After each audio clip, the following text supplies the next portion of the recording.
High blood pressure, or hypertension, is a common condition in which the force of blood on the walls of your arteries is often too high. Arteries are the blood vessels that carry blood away from your heart to supply your tissues with oxygen and nutrients. In your heart, two chambers, called ventricles, contract with each heartbeat to push blood to your lungs and through your arteries to your body. As blood flows through them, three main factors affect the pressure on your artery walls. The first is cardiac output, or the amount of blood your ventricles push out of your heart each minute. Your blood pressure goes up as cardiac output increases. The second factor affecting your blood pressure is blood volume, or the total amount of blood in your body. Blood pressure also goes up as blood volume increases. The third factor that affects your blood pressure is resistance, which is anything working against the blood flow through your arteries. Several factors contribute to resistance. One resistance factor is the flexibility of your artery wall. Healthy arteries expand with each heartbeat to help reduce blood pressure on the wall. Another resistance factor is the diameter of your arteries. Your body is able to increase the diameter of your arteries to lower your blood pressure, or reduce the diameter to raise your blood pressure. A third resistance factor is blood viscosity, or thickness. In your blood, more particles, such as proteins and fat, increase viscosity. If your blood is thicker, your blood pressure goes up as your heart works harder to push it through your arteries. Your blood pressure can be measured with a device called a sphygmomanometer, or blood pressure cuff. When your heart beats, the pressure of blood on the walls of your arteries is called systolic pressure.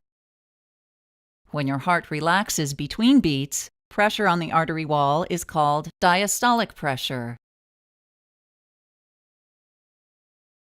While your blood pressure may change throughout the day, it should normally be less than 120 millimeters of mercury for systolic pressure and less than 80 millimeters of mercury for diastolic pressure. If your systolic pressure frequently stays above 140, or your diastolic pressure frequently stays above 90, you have high blood pressure. Over time, high blood pressure will damage the walls of your arteries. Your artery wall may become weak and form an enlargement called an aneurysm, or the wall may burst and bleed into the surrounding tissue.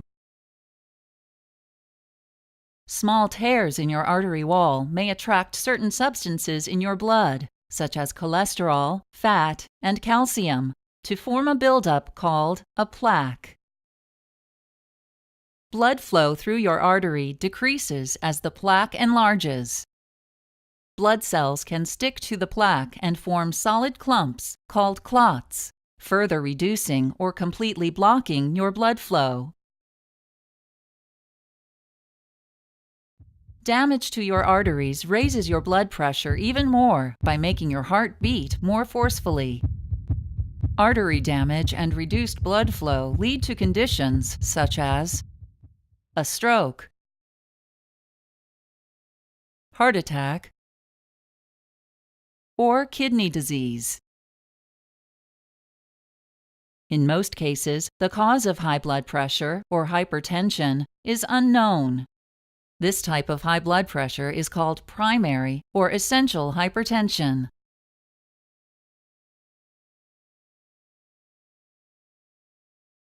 Treatment for essential hypertension includes lifestyle changes, such as eating a healthy diet. If you are sensitive to the sodium in salt, your doctor may recommend limiting your intake of salt and highly processed foods. Sodium may cause your body to retain water, which increases both your blood volume and your blood pressure. Other lifestyle changes that can reduce blood pressure include avoiding excessive alcohol intake, getting regular exercise, losing weight if you are overweight, and quitting smoking. Your doctor may also recommend medications that act on your kidneys, blood vessels, or heart to help reduce your blood pressure. Diuretics, commonly called water pills, cause your kidneys to move more salt and water from your blood into your urine, which reduces your blood volume and pressure. Beta blockers reduce the workload on your heart by decreasing both the rate of your heartbeat and the strength of your heart's contractions. Several types of drugs act directly or indirectly to reduce your blood pressure by relaxing your blood vessels, which increases their diameter. These drugs include ACE inhibitors, angiotensin II receptor blockers, calcium channel blockers, and direct-acting vasodilators.